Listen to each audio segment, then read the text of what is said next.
नमस्कार, मैं हूं रंजीत कुमार और शुरू हो चुका है देश का मूड मीटर। पाकिस्तान टूट रहा है और बहुत तेजी से टूट रहा है। अब तो यह सवाल सामने है कि पाकिस्तान टूटकर पहले सिंधु देश बनेगा, पहले सिंधु देश का वजूद सामने आएगा या पहले आजाद बलूचिस्तान दुनिया के नक्शे पर दिखेगा। पाकिस्तान के इन दोनों इलाकों में विद्रोही सड़कों पर हैं, पाकिस्तान के चंगुल से आजादी मांग रहे हैं। हिंसा और हंगामा इतना ज्यादा है कि इन्हें रोक पाना पाकिस्तान के फील्ड मार्शल, वैसे उन्हें फील्ड मार्शल कहना ज्यादा मुनासिब होगा, तो उस फील्ड मार्शल असीम मुनीर के बूते की बात नहीं दिख रही कि वो पाकिस्तान को अब टूटने से रोक पाए। और यहां आग ही आग दिखाई दे रही, बवाल ही बवाल है हर तरफ। भारत ने भी सिर्फ सिंधु समझौता रद्द किया है, या यूं कहे कि रद्द नहीं किया है, पोस्टपोन किया है।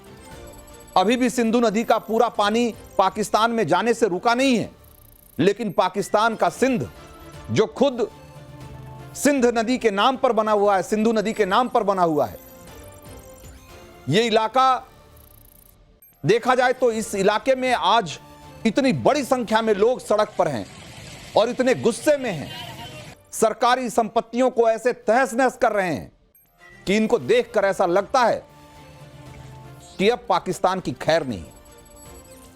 और पाकिस्तान की जो सरकार है उसके खिलाफ सिंध में पाकिस्तान की जो शहनवाज सरकार 6 नहरें बनाने जा रही है, उसको लेकर इस सारा गुस्सा है। और सिंध के लोगों का दावा है कि शहनवाज सरकार नहर बनाकर सिंधु नदी का पानी जो अभी सिंध में आता है, उसका बचा खुचा पानी पंजाब की ओर मोड़ना चाहती है। और सिंध के साथ पाकिस्तान की केंद्र सरकार हो या राज्य सरकार, दोनों सरकारों का रवैया एकदम भेदभाव वाला है। पाकिस्तान की सत्ता और सेना में पाकिस्तान के पंजाब प्रांत से आने वाले लोगों का बोलबाला है, और पंजाबी ही धौंस जमाते हैं और सिंध और बलूचिस्तान के लोगों के साथ ऐसे सलूक करते हैं जैसे कि भेड़ बकरी हो। हुक्मरानों के इस रवैये से सालों से सिंध के लोग मन ही मन एक तरीके से गुस्से में थे।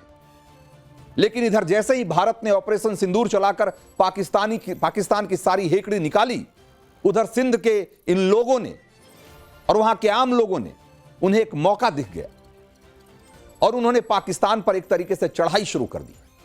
सिंध की सड़कें इस बार पानी के नाम पर मैदान जंग बनी हुई। और ये जान लीजिए कि ये जंग, ये लड़ाई सिंध की आजादी की लड़ाई का ट्रेलर है। सिंध के लोगों को किसी पाकिस्तानी नेता पर एक आने का भरोसा नहीं बचा है आज की तारीख। और सिंध में बिलावल भुट्टो या जरदारी की पाकिस्तान पीपुल्स पार्टी, ये जो सत्ता में है, और पीपीपी वाली जो सिंध सरकार कहते आ रही है कि वो मुस्लिम लीग वाली शहनवाज सरकार के नहर वाले प्रोजेक्ट के खिलाफ है, ये सारी बातें आज की तारीख में वहां कोई मानने को तैयार नहीं। सिंध के लोगों को न तो बिलावल पर भरोसा है और न ही शहबाज पर भरोसा है। सिंध के प्रदर्शनकारी सिंध सरकार के मंत्रियों को ऐसे दौड़ा दौड़ा कर पीट रहे हैं, मार रहे हैं, खदेड़ रहे हैं। आप तस्वीरें देखिए जरा। और मंत्रियों के सरकारी घर फूंक रहे हैं। प्रदर्शन से परेशान होकर बिलावल ने इन्हें आतंकवादी तक कह दिया। वैसे पाकिस्तानी हुक्मरानों का दस्तूर है, जुल्म सितम के खिलाफ आवाज उठाने वाले हर प्रदर्शनकारी को वो आतंकवादी बता देते हैं। और इस बार भी आतंकवादी बताकर पुलिस ने 2 सिंध प्रदर्शनकारियों को गोली मार दी, जिसमें उनकी मौत हो गई। पुलिस की गोली के जवाब में सिंध की सड़क पर जो सैलाब देखने को मिल रहा है, जो आक्रोश देखने को मिल रहा है, जो शोर उठा है, वो सिंध ही नहीं, पाकिस्तान की राजधानी इस्लामाबाद तक गूंज रहा है। और सिंध के प्रदर्शनकारियों ने अपने दोनों शहीदों की लाश सड़क पर रखकर पूरे सड़क को जाम कर दिया। और देखिए कि जिस समय प्रदर्शन चल रहा था, उसी वक्त पाकिस्तानी आर्मी का काफिला सिंध के इस रास्ते से निकल रहा था, और सेना के काफिले को भी बीच में सिंध के जो लड़ाके हैं उन्होंने रोक दिया। और एक बार सुनिए आप कि जब मुनीर की सेना ने जवानों से या प्रदर्शनकारियों से, जब सेना के जवानों ने यह कहा कि आप पीछे हट जाओ, तो उन्होंने क्या जवाब दिया। इसको सुनकर आप समझ पाएंगे कि सिंधियों में आज गुस्से की आग किस कदर भड़क रही। सिंध को पाकिस्तान पर ही भरोसा नहीं, क्योंकि दुश्मन पर भरोसा नहीं किया जाता साहब। जैसे हमारा दुश्मन है पाकिस्तान, वैसे ही सिंध के लिए भी दुश्मन है पाकिस्तानी हुक्मरान, वैसे ही बलूचिस्तानियों के लिए भी दुश्मन है पाकिस्तानी हुक्मरान। और इस बहस के बीच जो नारे सिंध के विद्रोहियों ने लगाए, वो नारा फील्ड मार्शल मुनीर के कान में तीर की तरह चुभेगा और फिर उसे अपने फेलियर का एहसास होगा। एक बार वो नारे को सुनिए जरा। बांग्लादेश आज बनेगा सिंधु देश, बना था बांग्लादेश आज बनेगा सिंधु देश, बना था बांग्लादेश आज बनेगा सिंधु देश, आज बनेगा सिंधु देश। बिना लाग लपेट, बिना डर के ये नारे लग रहे हैं सिंध में पाकिस्तान के, और ताल ठोक कर लग रहा है, और मुनीर की सेना सुन रही है। और एक हारी हुई सेना कर भी क्या सकती? इन वर्दीधारियों के सामने सिंधियों ने नारे लगा लगा कर कहा, मुंह पर कहा कि सिंध में जुल्म सितम करने वाली जो फौज है वो कोई और नहीं, ये मुनीर की फौज है। ये यही वर्दीधारी हैं जो कि हम पर जुल्म ढा रहे हैं। एक बार सुनिए जरा उसको कि ये जो दहशतगर्दी है उसके पीछे वर्दी है। ये नारा सिर्फ सिंधु इलाके में नहीं लग रहा, सिर्फ सिंध में नहीं लग रहा, और सिर्फ सिंधी नहीं लगा रहे, यही नारा बलूचिस्तान में भी लग रहा है, यही नारा खैबर पख्तूनख्वा में भी लग रहा है, और यही नारा पीओके में भी लग रहा है। और सच तो यह है कि ये इतना बड़ा सच है कि यह सच भारत के लिए भी है कि हिंदुस्तान में भी जो दहशतगर्दी है उसके पीछे ये पाकिस्तानियों की यही वर्दी है। ये वर्दी वाले गुंडे जो हैं, पाकिस्तान के जो आतंकी हैं, जो वर्दी के वेश में घूमते हैं और मासूमों का कत्ल करते हैं, बेगुनाहों का खून बहाते हैं, ये नारा पूरे आज पाक भारत और पाकिस्तान दोनों तरफ लग रहा है, और लगना चाहिए, क्योंकि पाकिस्तानी फौज का असली चरित्र, जो आतंकी चरित्र है, वो पूरी दुनिया देख रही है। तो एक तरफ सिंधु देश की मांग और सामने पाकिस्तानी सेना, और इन प्रदर्शनकारियों ने बगैर डर के पाकिस्तानी सेना का सामना किया, उनके मुंह पर बोला कि पाकिस्तान के पंजाब में जो अपना युद्ध वाला कार्ड है वो पाकिस्तान के पंजाब में जाके चलाना, यहां नहीं चलने वाला, क्योंकि तुमने युद्ध लड़ा है पंजाब के लिए, तुमने बलूचिस्तान और सिंध के लिए नहीं लड़ा है, तुमने खैबर पख्तूनख्वा के लिए नहीं लड़ा है, तुमने पीओके के लिए लड़ाई नहीं लड़ी। पाकिस्तानी सरकार और सेना ने आज तक कुछ भी भला किया होता तो आज हम आपके सामने तुम्हारी बात सुन सकते थे, लेकिन हम तुम्हारी बात नहीं सुनेंगे, क्योंकि पाकिस्तान ने सिर्फ और सिर्फ पाकिस्तान के पंजाब इलाके का, सिर्फ उसका भला किया। सिंध के लोगों को तो उन्होंने सालों तक यूं ही मरने के लिए छोड़ रखा है। सिंध के लोग अपनी अलग पहचान के साथ जीना चाहते हैं आज, और अपनी पहचान को लेकर पिछले 7 दशक से और सिंधु देश की मांग ऐसे ही नहीं उठ रही है। सिंध इलाके में पाकिस्तान के खिलाफ गुस्से की ऐतिहासिक वजह है साहब। पाकिस्तानी हुक्मरानों ने इनकी संस्कृति खत्म करने की नीयत से बंटवारे के बाद भारत से पाकिस्तान गए मुसलमानों को, जिन्हें मुहाजिर कहा जाता है, उन्हें सिंध के कराची जैसे शहरों में बसाया, और पंजाबी पाकिस्तानियों की हर चाल इन्हें दबाने की रही, जिनके जवाब में सिंधी राष्ट्रवादी आंदोलन शुरू हुआ। उर्दू को पाकिस्तान की आधिकारिक भाषा के रूप में अपना लिया गया, और उसके बाद सिंधियों का गुस्सा इससे और भी बढ़ा, क्योंकि नौकरियों में सिंधी भाषा को तरजीह मिलनी बंद हो गई। एक तरीके से जो वहां की लोकल बोली थी, चाहे वो सिंधी हो, चाहे वो बलूची हो, चाहे वो पश्तून हो, ये सारी बोलियां धीरे धीरे खत्म हो गई और सबको उर्दू ने निगल लिया। अत्याचार की ये कहानियां तो मौजूदा दौर की है, लेकिन सिंध के इस इलाके में इन सिंधियों के पुरखे कौन थे और कैसे उनके हाथों मुस्लिम आक्रांताओं ने मार खाई थी, उसकी भी एक लंबी कहानी है। उसको मैं संक्षेप में आपको बताऊंगा, और जब वो जानेंगे तब समझेंगे कि क्यों आज जो सिंध प्रांत है वो अलग सिंधु देश की मांग कर रहा है, और क्यों उसे लगता है कि उसकी सभ्यता, उसकी संस्कृति, उसकी भाषा, उसकी पहचान सबको पाकिस्तान ने खत्म कर दिया, और अलग सिंधु देश के अलावा उनके पास कोई दूसरा विकल्प नहीं। संक्षेप में कहानी मैं बताता हूं आपको। सन 1712 हिजरी में मोहम्मद बिन कासिम ने जब सिंध पर आक्रमण किया था, उस समय यहां सिंध का जो राजा था उसका नाम था राजा दाहिर सेन। उसका शासन था, जो एक हिंदू राजा था, पक्का सनातनी।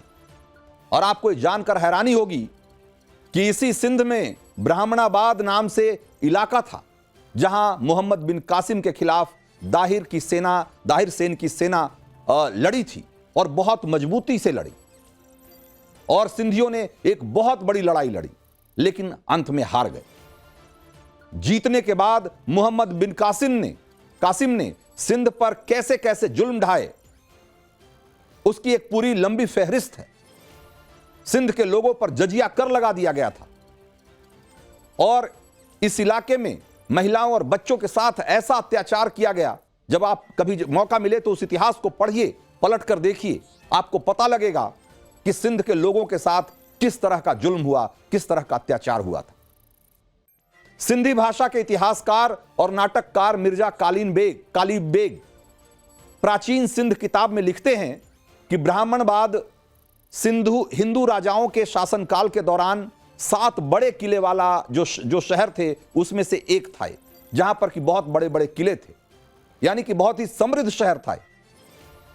और ब्राह्मणाबाद पर हमला करने वालों में मुस्लिम आक्रांता महमूद गजनबी भी था और बाद में दूसरे लुटेरों ने भी इसको लूटा। आज महाराजा दाहिर सेन के बलिदान के 1300 साल बाद उनकी पीढ़ियों का धर्म भले बदल गया है, लेकिन दर्द नहीं बदला है। उन्हें लगता है कि पहले आक्रांताओं ने लूटा, जजिया कर लगाकर सताया, और आज गौरी और गजनबी को अपना आइडल मानने वाले पंजाबी पाकिस्तानी इन सिंधियों को कुचल रहे हैं। चूंकि यह सभ्यता सिंधु नदी के किनारे बसी थी और बाहर से आने वाले लोग स को ह बोलते थे, इसलिए सिंधु के शब्द हिंदू में बदल गए और आगे चलकर इस सभ्यता से जुड़े हुए लोग हिंदू कहलाए। इनको हिंदू कहकर पुकारा जाने लगा। आज सिंध में जो तस्वीरें दिख रही है, उससे तो यही लगता है कि हिंदुओं से नफरत करने वाले फील्ड मार्शल असीम मुनीर की सेना सिंध के लोगों के साथ भी वैसा ही सलूक कर रही है जैसा वो हिंदुओं के साथ करते रहे। जो बचे खुचे हिंदू रह गए थे पाकिस्तान में, उनके साथ जो जुल्म सितम हुआ, वही दौर वहां के बलूचों के साथ हो रहा है। वही जुल्म आज वहां सिंधियों के साथ हो रहा है, पश्तूनों के साथ हो रहा है। और इसीलिए पाकिस्तान के सारे अलग अलग इलाके आज पाकिस्तान से अलग अपनी एक अलग पहचान, अपना अलग राष्ट्र, उसके लिए लड़ाई लड़ रहे हैं।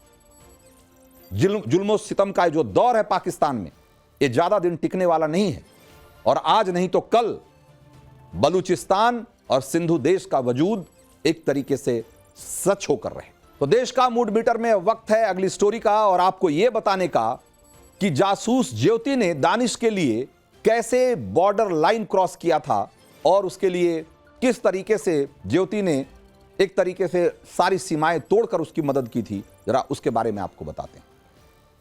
ज्योति मल्होत्रा जासूसी कांड में यह बात तो पहले से ही खुलकर सामने आ चुकी है कि दिल्ली में पाकिस्तानी हाई कमीशन में उसे 2-2 बार स्पेशल गेस्ट के तौर पे बुलाया गया था और ज्योति को दोनों बार स्पेशल गेस्ट का न्योता तब मिला जब वो करतारपुर साहिब और लाहौर घूमकर भारत लौटी थी।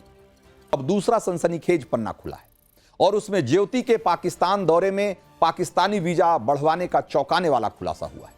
इसमें बाली के टूर पैकेज की बुकिंग का दुबई कनेक्शन भी शामिल है और इसके बीच की कड़ियां जोड़ने वाला वो महत्वपूर्ण व्हाट्सएप चैट भी है जो फॉरेंसिक पड़ताल में ज्योति के मोबाइल से ट्रेस हुआ है। ज्योति का एक चैट 2024 के लाहौर टूर के दौरान का था, जिसे उसने भारत लौटने से पहले ही डिलीट कर दिया था। रिकवर किए गए इस चैट ने ज्योति की जासूसी की कहानी की एक नई परत खोली और उसे सोशल मीडिया की उन अटकलों से सीधा कनेक्ट कर दिया है जिसमें कहा जा रहा है कि ज्योति अपने पाकिस्तानी हैंडलर के प्यार में पड़कर खुद मुसलमान बन चुकी है और निकाह भी कर चुकी। इस दावे को सही ठहराने के लिए सोशल मीडिया पर ज्योति के लाहौर दौरे के उन वीडियोज का हवाला दिया जा रहा है जिसमें वो पाकिस्तानी रंग में रंगी हुई दिख रही, मुस्लिम पहनावे में दुआ सलाम और बातचीत कर रही है और अपने वीडियोज में ऐसे गानों का को सुन रही है या इस्तेमाल कर रही है, जिससे ऐसा लगता है कि उसकी असली पहचान लाहौर ही है, हरियाणा नहीं। लाहौर ब्लॉग के इस वीडियो का मैसेज यही था कि ज्योति लाहौर की लड़की जैसी है और उसका हंसना मुस्कुराना भी वैसा ही है। और इसी वीडियो की शुरुआत में आपको गौर करेंगे तो कुछ और चीजें दिखेंगी। पाकिस्तान पुलिस की वर्दी में दिख रहा एक शख्स ज्योति को लाकर चाय देता है और जो उस समय ट्रेन के दरवाजे पर खड़ी है। ज्योति को मिली इस स्पेशल खातिरदारी को भी अब जासूसी कांड से जोड़कर देखा जा रहा है कि आखिर ज्योति जो एक सामान्य ब्लॉगर थी, वो एक ट्रैवल ब्लॉगर थी, उसको पाकिस्तानी पुलिस की वर्दी में एक आदमी लाकर इतनी अवाभगत क्यों कर रहा है, चाय क्यों दे रहा है। लोग पूछ रहे हैं कि क्या ज्योति को वहां कोई खास तरह का प्रोटोकॉल मिला था, या ज्योति के लिए कुछ खास तरह के सुरक्षा के इंतजाम किए गए थे, या ज्योति वहां के की खुफिया एजेंसी और सुरक्षा एजेंसियां या ऐसे लोगों के संपर्क में थी जो कि उनके लिए इस तरह की खातिरदारी कर रहे थे। ज्योति के मोबाइल से जो नया चैट रिकवर हुआ है, उसमें उसके पाकिस्तान के रंग में रंगने की असली वजह भी दिखती और इस बात की गवाही भी कि पाकिस्तान तक भारत की खुफिया जानकारी पहुंचाने के लिए वो क्यों तैयार हो गई थी। पहले उसका चैट देखिए और फिर उसके आगे का वो सनसनीखेज राज भी बताऊंगा आपको, जिसकी कल्पना ज्योति की फैमिली को भी नहीं। ज्योति पिछले साल अप्रैल में लाहौर गई थी और उसी दौरान एक चैट मैसेज पाकिस्तानी खुफिया एजेंसी ISI के एजेंट अली हसन ने उसे भेजा था। और इस चैट में क्या लिखा हुआ है जरा देखिए गौर से इसको। चैट में अली हसन ने लिखा है कि जो यार, मेरे दिल से दुआ निकलती है कि आप हमेशा खुश रहो, आप हमेशा हंसते खेलते रहो, जीवन में कभी कोई गम नहीं आएगा। ये एक पाकिस्तानी ISI का हैंडलर लिख रहा है ज्योति के लिए। और जवाब में ज्योति ने अली हसन को एक हंसी वाली इमोजी भेजी और इसके बाद लिखा, मेरी शादी पाकिस्तान में करवा दो। ये जो यार, जो हमने पहले आपको बताया कि हैंडलर बोलता है कि जो यार आपके लिए दिल से दुआ निकलती है, ये जो कौन है? तो जो ज्योति मल्होत्रा का निकनेम है और उसका जो ट्रैवल ब्लॉग है वो इसी नाम से है और उसके करीबी उसे इसी नाम से बुलाते हैं। अली हसन का जो कांटेक्ट नंबर ज्योति को जो मिला था वो दानिश ने दिया था और जो पाक हाई कमीशन में इफ्तार पार्टी में ज्योति के साथ जो दिखता है और जिसने ज्योति को स्पेशल गेस्ट के तौर पे वहां बुलाया था, असल में दानिश ने ही अली हसन का नंबर ज्योति को दिया और दानिश ने ज्योति को यह बताया था कि अली हसन उसका करीबी है और पाकिस्तान में उसकी हर तरह की मदद करेगा। 2024 के इस चैट से यह बात क्लियर थी कि ज्योति और अली हसन की पहचान पुरानी थी और उनकी ट्यूनिंग ऐसी थी कि ज्योति बेझिझक ये कह रही है उससे कि मेरी शादी पाकिस्तान में करवा दो। सवाल तो यह है कि चैट में ज्योति ने अली हसन से जो कहा, क्या वो मैसेज दानिश के लिए था? क्या ज्योति दानिश से शादी करने का मन बना चुकी थी? क्या वो उसकी दूसरी बीवी बनने के लिए मन ही मन राजी हो चुकी? और सूत्रों के मुताबिक इस ट्रांजैक्शन से ज्योति ने पटाया और बाली टूर पैकेज की बुकिंग की थी। और आपको बताऊं कि बाली जो इंडोनेशिया का मशहूर हनीमून डेस्टिनेशन है और पटाया थाईलैंड का, तो लाहौर में शरीर को पूरी तरह ढकने वाले कपड़ों में घूमने वाली ज्योति बाली और पटाया के जो वीडियो जो उसने बनाए हैं उसमें कैसी बिंदास और बेलौस दिख रही है, वो तस्वीरें भी आप देख रहे हैं। वो बिकनी और 2 पीस में वीडियो बनाती हुई दिख रही है, होटल के स्पेशल सूट में स्विमिंग पूल में नहाती दिख रही है। तो ज्योति के जासूसी कांड के पर्दाफाश के साथ ही यह बात भी खुल गई थी कि ज्योति पटाया और बाली के टूर पर अकेली नहीं थी और यह शख्स कहता है कि मैं लाहौर का हूं। ज्योति की खुशी यहां एकदम साफ साफ दिखती और इसके बाद वीडियो में वो हिस्सा है जिसमें उस शख्स के प्लेट से ज्योति चाइनीज फूड खाती हुई नजर आती है। तो इस आदमी का, ये आदमी कौन था जो लाहौर का था? क्या यह सिर्फ इत्तेफाक था कि जब ज्योति बाली गई, ज्योति जब पटाया गई तो उसके साथ एक पाकिस्तानी था? यह सिर्फ इत्तेफाक था क्या? जाहिर सी बात है कि ज्योति ने को लेकर अभी तक जिस तरह के खुलासे हुए हैं जांच एजेंसियां इसे हल्के में नहीं ले रही। जांच एजेंसियां ये पूरी तह तक जाने की कोशिश कर रही है कि इन दौरों पे या ये जो उसका टूर था उस दौरान पाकिस्तान के कौन कौन से लोग वहां उसके साथ मौजूद थे और इन शहरों में भी, दुनिया के इस हिस्से में भी ज्योति ने कैसे लोगों के साथ मीटिंग की, किससे मुलाकात की, ब्लॉग बनाने के अलावा। तो ज्योति मल्होत्रा जासूसी कांड की जांच कर रही खुफिया एजेंसियां इन सारी कहानियों की कड़ियों को जोड़ने की कोशिश कर रही है। पटाया और बाली के टूर पैकेज की जिस बुकिंग का पेमेंट दुबई से होने का पता चला है, पता लगाया जा रहा है कि क्या इसके पीछे दानिश था, पाकिस्तान की खुफिया एजेंसी आईएसआई की सीक्रेट प्लानिंग थी, और क्या यह भी सवाल है, एक बड़ा सवाल है कि क्या पिछले साल ज्योति के लाहौर दौरे के बाद क्या वाकई दानिश ने उससे निकाह कर लिया था? क्या बाली पटाया का जो टूर था वो असल में हनीमून टूर था? इन सारे सवालों को के उठने की एक वजह का एक और वजह है और उसका भी खुलासा हुआ है, जिसमें यह पता चला है कि पिछले साल अप्रैल में पाकिस्तान टूर के दौरान ही ज्योति का वीजा एक्सटेंड किया गया। ज्योति 17 अप्रैल 2024 को पाकिस्तान गई थी और वीजा एक्सटेंशन की वजह से वहां 25 मई तक रही। और इस वीजा एक्सटेंशन को अगर आप सामान्य बात मान रहे हैं तो आपके सामने मैं कुछ बातें बताना चाहता हूं। भारतीयों के लिए पाकिस्तान का वीजा एक तो लेना आसान नहीं होता है और बहुत मशक्कत के बाद, बहुत स्क्रूटनी के बाद आपको पाक हाई कमीशन वीजा देता भी है। तो टूरिस्ट वीजा हो या बिजनेस वीजा हो, उसकी अधिकतम लिमिट 30 दिन होती है। 30 दिन से ज्यादा का वीजा नहीं मिलता पाकिस्तान का भारतीयों को। और पाक वीजा एक्सटेंड कराने में तो और भी सख्ती बरती जाती है। बहुत मजबूत, बहुत ठोस वजह होने पर ही वीजा एक्सटेंशन मिलता है, और वो भी अगर लोकल स्पॉन्सर या पाकिस्तानी रिलेटिव या सपोर्टिंग लेटर, ये सब अगर आप जमा कराते हैं, उसके बाद जाके आपका वीजा का एक्सटेंशन हो पाता है। तो इतना आसानी से मिलता नहीं, और मिलता है तो एक्सटेंड नहीं होता। फिर भी ज्योति का वीजा एक्सटेंड हुआ। यह कैसे हुआ? पाकिस्तान के कॉन्सुलेट के अफसरों ने हरी झंडी दी होगी तभी मिला होगा। और यह क्या आसान था? यह क्या आसान चीज है? जाहिर सी बात है नहीं। ऐसे में ज्योति का पाकिस्तान वीजा आसानी से एक्सटेंड होना खुफिया एजेंसियों को चौंका रहा है। इस साफ लग रहा है कि यह सब कुछ खुफिया एजेंसी आईएसआई के इशारे पर किया गया और सब दानिश की देखरेख में हुआ। बात वीजा एक्सटेंशन की है तो सवाल यहां भी है, क्या वीजा एक्सटेंशन में मिले जो दिन थे उस दौरान क्या लाहौर में दानिश ने ज्योति से शादी की थी, जैसी चर्चा सोशल मीडिया पर हो रही है? क्योंकि इसी के बाद थोड़ा समय लेकर पटाया और बाली का टूर सेट किया गया। ज्योति जासूसी कांड की परतें जिस तरीके से खुल रही है, जाहिर है इसका भी पर्दाफाश एक दिन हो जाएगा। वैसे बड़ा सवाल यह है कि इस हाई प्रोफाइल केस में अभी और कितने नाम और कितने राज खुलने बाकी हैं। तो देश का मूड मीटर में वक्त है अगली स्टोरी का, और आपको यह बताने का कि किस डर के चलते ट्रंप अरबों डॉलर खर्च करके बनवा रहे हैं अंतरिक्ष कवच, जिसे आयरन डोम का बाप कहा जा रहा है, गोल्डन डोम कहा जा रहा है।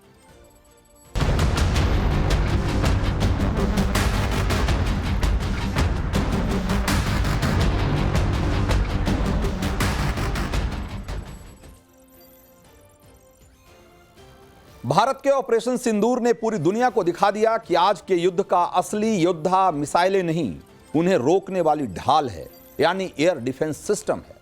जिस देश का एयर डिफेंस सिस्टम जितना मजबूत होगा वो देश उतना ही महफूज रहेगा। पाकिस्तान बिना गारंटी वाले चाइनीज एयर डिफेंस सिस्टम के भरोसे रहा तो धुआं धुआं हो गया। वहीं भारत ने S-400 और आकाश तीर जैसे एयर डिफेंस सिस्टम का इस्तेमाल किया और 600 से ज्यादा पाकिस्तानी ड्रोन को हवा में ही मार गिराया। पाकिस्तान की एक भी मिसाइल भारत को छू नहीं सकी। अमेरिका जैसा सुपर पावर तो बहुत अच्छे से जानता है कि 21वीं सदी की जंग अब आसमान से शुरू होगी और एयर डिफेंस सिस्टम की बदौलत ही वो खत्म हो पाएगी। इसे देखकर अमेरिका अपने लिए एक अवैध अंतरिक्ष कवच बना रहा है और इसका नाम है गोल्डन डोम। एक ऐसा एयर डिफेंस सिस्टम जिसके सामने अगर दुश्मन ने एक साथ 200 मिसाइलें भी दागी तो गोल्डन डोम उन्हें हवा में राख कर देगा। यानी गोल्डन डोम अगर ऑन है तो अमेरिका के लिए सारा टेंशन गॉन है। सवाल है, क्या अमेरिका को बहुत बड़े खतरे की आहट सुनाई दे रही है? आखिर इतना बड़ा इन्वेस्टमेंट क्यों हो रहा है? जो इस नए एयर डिफेंस सिस्टम को तैयार करने के लिए जो अमेरिकी राष्ट्रपति डोनाल्ड ट्रंप हैं, उन्होंने अमेरिका का खजाना खोल दिया है। गोल्डन डोम कितने लाख करोड़ रुपए में बनकर तैयार होगा, कैसे काम करेगा, हम इसे भी बताएंगे। लेकिन सबसे पहले गोल्डन डोम का ऐलान करते वक्त प्रेसिडेंट ट्रंप ने क्या कहा, उसको गौर से सुनिए और महसूस कीजिए कि अमेरिका जैसे सुपर पावर को ऑपरेशन सिंदूर से क्या सीख मिली। Once fully constructed, the Golden Dome will be capable of intercepting missiles even if they are launched from other sides of the world and even if they are launched from space. And we will have the best system ever built. तो president Trump का कहना है कि पिछले 40 साल से अमेरिकी missile defence system से में कोई चेंज नहीं हुआ है और वहीं रूस और चीन जैसे देशों ने ऐसी कई इंटरकॉन्टिनेंटल बैलिस्टिक मिसाइल बना रखी है जिन्हें खास तौर पर अमेरिका पर अटैक करने के मकसद से तैयार किया गया है। ऐसे में अमेरिका का ये ऐसा एयर डिफेंस सिस्टम होना चाहिए जो इन मिसाइलों को अटैक करने के या अटैक के रास्ते में ही रोक सके, उन्हें इंटरसेप्ट कर सके। अब अगले कुछ मिनटों में उन मिसाइलों के बारे में भी आपको बताएंगे, लेकिन पहले अमेरिका जिस गोल्डन डोम को बनाने जा रहा है उसके बारे में थोड़ा विस्तार से समझ लीजिए। गोल्डन डोम का नाम सुनकर आपको बेशक इजराइल का आयरन डोम याद आ रहा होगा, इजराइल का टेस्टेड और okay system, air defence system. इस एक एयर डिफेंस सिस्टम ने इजराइल को जिंदा रखा हुआ है, लेकिन यह सिस्टम छोटी दूरी के खतरों के लिए, यह हमास या फिर हिजबुल्लाह से जो होने वाले अटैक है, मिसाइल अटैक, रॉकेट अटैक, उससे इजराइल को बचाता है। लेकिन अमेरिका को छोटे रॉकेट से नहीं, लंबी दूरी की इंटरकॉन्टिनेंटल बैलिस्टिक मिसाइलों और हाइपरसोनिक हथियारों से खतरा है। वही अमेरिका इजराइल से जो आकार में देखा जाए तो 400 गुना बड़ा है, इसलिए अमेरिका को किसी छोटे आयरन डोम से उसका काम नहीं चलेगा, उसको गोल्डन डोम की जरूरत है जो आयरन डोम से कई गुना बड़ा और कई गुना शक्तिशाली भी होगा। दूसरे शब्दों में कहें तो आयरन डोम गोल्डन डोम के सामने बच्चा है। गोल्डन डोम को अंतरिक्ष, जमीन और समुद्र तीनों जगहों से हमलों को रोकने के लिए डिजाइन किया जा रहा है। ये ऐसी तकनीक से लैस होगा जो दुश्मन की मिसाइल को लॉन्च होते ही ट्रैक करना शुरू कर देगा और रास्ते में ही उसे तबाह कर देगा। यानी अगर अमेरिका पर स्पेस यानी कि अंतरिक्ष से भी अटैक हो जाए तो गोल्डन डोम अमेरिका के लिए कवच साबित होगा। इसमें मल्टीलेयर इंटरसेप्टर लगे होंगे। गोल्डन डोम सैकड़ों सैटेलाइट्स का नेटवर्क और उससे जुड़ा हुआ होगा, जिससे कि इसको रियल टाइम डेटा मिल रहा होगा और ये अटैक करने आ रही मिसाइलों को उसके उड़ान के अलग अलग स्टेज में पहचान कर उसको रोकने में सक्षम होगा।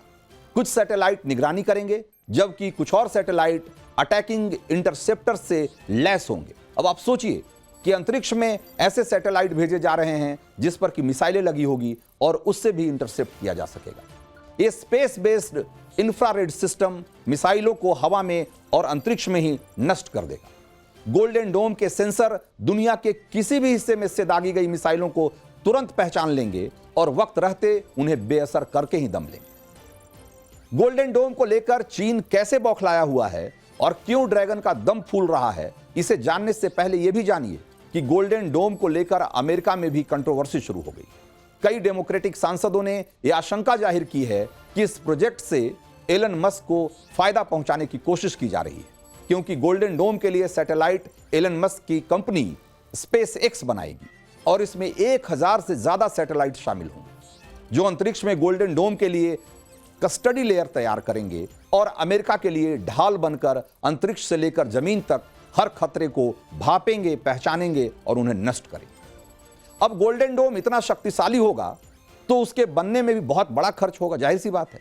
ट्रंप प्रशासन गोल्डन डोम पर पानी की तरह पैसा या पानी की तरह डॉलर बहाने जा रही है। पर करीब 175 बिलियन डॉलर खर्च होगा, 175 बिलियन डॉलर, जो करीब 14.5 लाख करोड़ रुपए बैठता है। 14.5 लाख करोड़, बहुत सारे देशों की इतनी जीडीपी नहीं जितना इस एक प्रोजेक्ट पे खर्च हो रहा है। ट्रंप ने अभी शुरुआत में 25 बिलियन डॉलर यानी करीब 2 लाख करोड़ रुपए खर्च करने की मंजूरी दी है। ट्रंप ने गोल्डन डोम को तैयार करने की जिम्मेदारी यूएस स्पेस फोर्स के जनरल माइकल ग्वेटलिन को दी है और जनरल माइकल ग्वेटलिन ट्रंप के बहुत भरोसेमंद और बहुत खास अधिकारी माने जाते हैं और इसीलिए उनको यह जिम्मेदारी सौंपी गई। लेकिन ऐसा नहीं है कि अमेरिका का गोल्डन डोम चुटकी बजाते ही बनकर तैयार हो जाए। इसको बनाने में काफी तकनीकी जटिलताएं हैं। ऐसे में इसे तैयार करने में 4 साल से ज्यादा का वक्त लग सकता है। लेकिन प्रेसिडेंट ट्रंप का यह दावा है कि उनके कार्यकाल के खत्म होने से पहले अमेरिका का जो नया एयर डिफेंस सिस्टम है वो पूरी तरीके से एक्टिव हो जाए। यानी 2029 तक गोल्डन डोम अमेरिका का सबसे बड़ा रक्षक बन जाएगा।